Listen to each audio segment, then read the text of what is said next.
ہم نے یہ ملک بنایا تھا کہ یہاں اسلام کا نظام قائم کریں گے. نماز تو آپ امریکہ میں جا کر پڑھیے، امریکہ کو کوئی اعتراض نہیں، لیکن تم کہو کہ اسلام کا نظام ہم قائم کریں گے، نہیں کرنے دیں گے تمہیں کبھی بھی.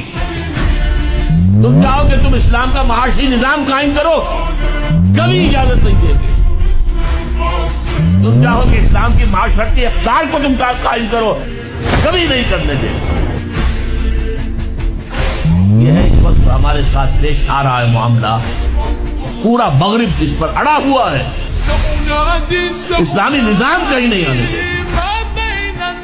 نمازیں پڑھو، ہمیں کوئی اعتراض، روزے رکھو، روزے 30 کی بجائے 100 رکھو، ہمارا کیا لیتے ہو؟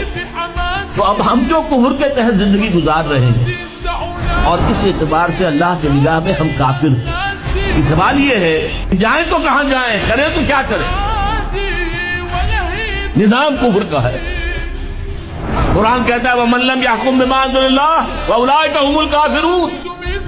جو لوگ قرآن کی، اللہ کی اتاری ہوئی شریعت کے مطابق فیصلے نہیں کرتے، وہی تو کافر ہے. اور کافر کسے کہتے ہیں؟